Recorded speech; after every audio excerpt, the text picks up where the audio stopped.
Hey guys, Scotty Quaddy here with my favorite little drone, the Tyro 69, and we're telling you, save our hobby, save our hobby. At least try, put up the fight, put your fists up, put them in the air, make your comment. You have till tomorrow to do it, guys, and at least try. It's not hard to make the submittal. I'll put the link down in my description below. There's not enough of us. This hobby is huge, and yet there's only like 35,000 submittals. Even 40 is pathetic. I mean, come on, man. I mean, there's drone channels that have 180,000 subscribers, and we only have 35,000, 36 maybe, talking about why we shouldn't be regulated like this. Come on, guys, do it for yourself. At least know that you tried, you did your part, and afterwards we can fight further on. Just speak about simple things. Why you got into the hobby, what the hobby means to you. Me personally, it's literally saved my life in so many ways because there's a lot of things in my life I couldn't fix. You can't fix people. You can't fix sometimes people at work that treat you like crap, but you can go and you can fix your drones, you can fly them, you can build it from scratch, you can send them, and that's you did something. It's a feeling of accomplishment and achievement. There's a lot of things that go around with being an FPV in the FPV hobby. Speak your case. My case is simple. I mean, just talking about that and just the fact that these commercial drones it just makes no sense for them to be out in this airspace, in our airspace, which they'll be a nuisance. They will be a complete noise pollution. You think your dogs hate it now. You hate your neighbor's dogs now, barking over a fire truck or whatever. Can you imagine all hours of the night? Those dogs are going to be barking like crazy.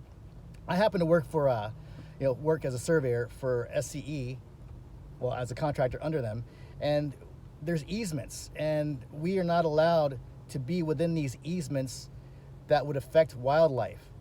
We have to have a safety monitor go in there first, clear it out, locate the the endangered species as hawks or birds or ground owls, all these type of things that we can't go into because it's a threat to the wildlife. Well, guess what? Easements are all over all of the United States. In every freaking city, there are easements with these endangered species, and nobody's talking about it right now. It's not a big deal to them. It's these drones, yes, they're going to cause accidents.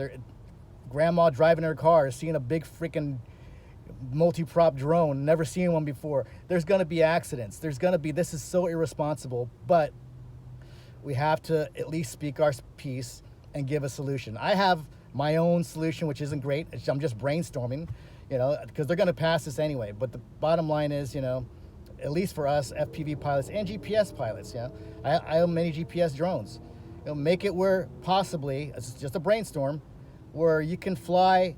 We can't fly in certain hours a day of deliveries. We have business hours Monday through Fridays, 8 to 5. Make your drone deliveries from 10 to 3, 10 a.m. to 3 p.m. Monday through Friday, and 10 to 1 p.m. on weekends. Us FPV guys, us GPS guys, we like flying early morning anyway. We're out in the park at 7 a.m. We get off work and then we fly, after freaking 3 o'clock. We're at the parks flying until it gets dark. And then you guys can have dusk till dawn to do your more commercial flying if need be.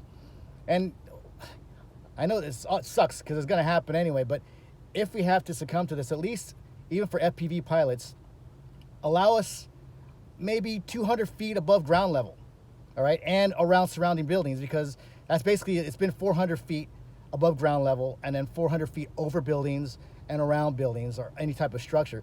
Make it 200 feet. I could live with that. I'm sure most FPV guys could live with that too. But it's not about, if I fly FPV, make it good for me and not for guys with GPS. We're one community. We stand as one.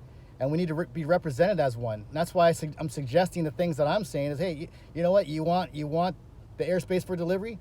Then fine. I'm willing not to fly from 10 a.m. to 3 p.m. because I work. And most deliveries are at that time anyway.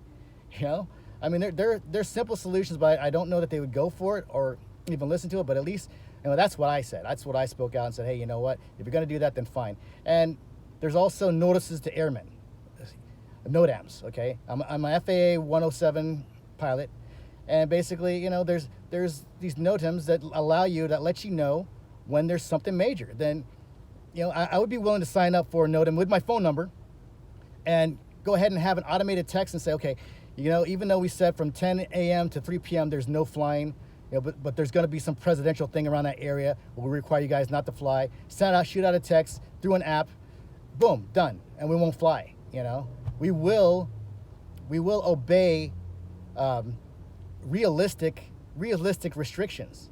But the stuff that they have coming down the pipeline is not realistic.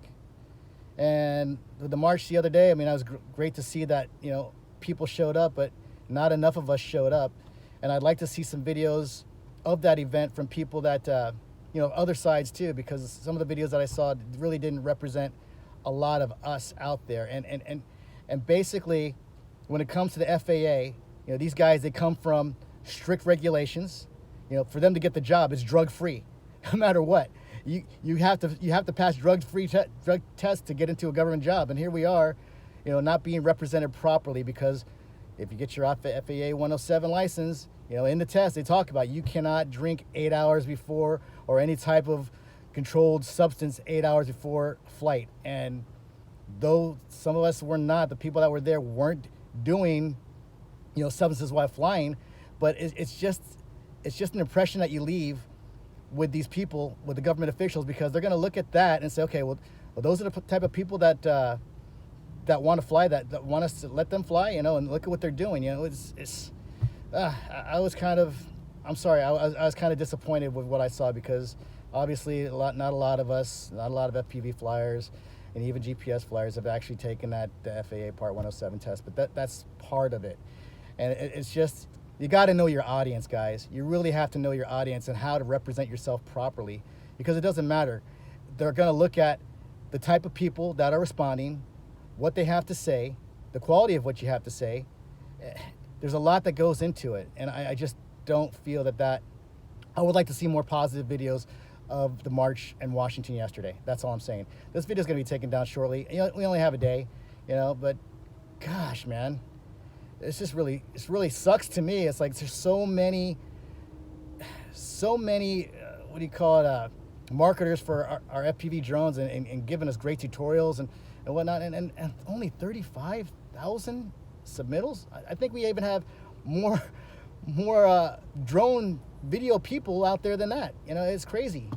But do your part, guys. You got a day left, and then after that we can continue fighting. But represent yourself, know your audience, and gear yourself to be more marketable to that audience that you're trying to get your point across. Anyway, that's all I've got. Scotty Duquati saying, hey, you know what? Let's fight to save our hobby. Let's fight to save our little guys and our big GPS guys, our friends. We got one day. Do what you can. Scotty Duquati signing out.